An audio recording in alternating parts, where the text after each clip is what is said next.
వికసిత్ భారత్ వైపు మోడీ గారి నాయకత్వంలో భారత్ ఎంత వేగంగా అభివృద్ధి చెందుతుందో దానికి సజీవ సాక్ష్యం ఇవాళ వరంగల్ రైల్వే స్టేషన్.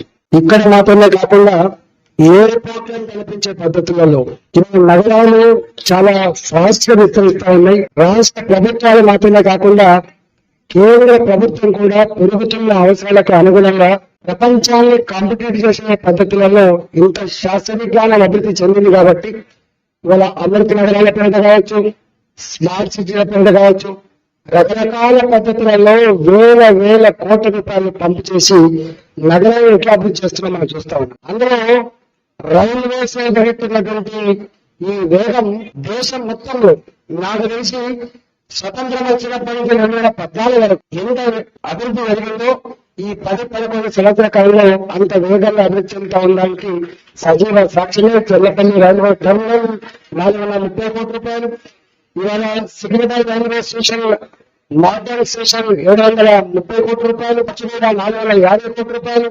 350 కోట్ల రూపాయలతోటి నాంపల్లి రైల్వే స్టేషన్. అంటే ఒకనాడు కోటి రూపాయలు 2 కోట్ల రూపాయలు చిన్న టాయిలెట్స్ కట్టించి సున్నమించినటువంటి ఈ దేశంలో ఇవాళ మోడీగా వచ్చిన తర్వాత నాకు తెలిసి 106 రైల్వే స్టేషన్ ఇట్లా మోడల్ రైల్వే స్టేషన్ గా తీర్చిదిద్దింది. అంటే మనం ఎటువంటి ప్లాన్ చేస్తున్నామో అర్థం కావాలి. మోడీ గారిని ఒకటే ఆలోచన కాదు, రాష్ట్రాలు అభివృద్ధి చెందకుండా దేశం అభివృద్ధి చెందజాలని చెప్పి ఇవాళ బాడీలో అన్ని అంగాల పాయింట్ ఎట్లుంటుందో ప్రభుత్వాలు ఏమైనా ఉండొచ్చు కాక రాష్ట్రం అన్ని రాష్ట్రాలు సమగ్రంగా అభివృద్ధి చెందుతూనే దేశం బాగుపడుతుంది, దేశం అభివృద్ధి చెందుతుందని చెప్పి వారు భావిస్తున్నారు. కాబట్టి ఇవాళ నేషనల్ హైవే విషయంలో, ఎయిర్పోర్ట్ల విషయంలో, రైల్వే స్టేషన్ నిర్మాణంలో, రైల్వే లైన్ ఎక్స్పాన్షన్ లో ఇవాళ అమోఘమైనటువంటి వేగం కొనసాగుతుంది. కాబట్టి ఇక్కడ రాజకీయాలకు ఆస్కారం లేదు.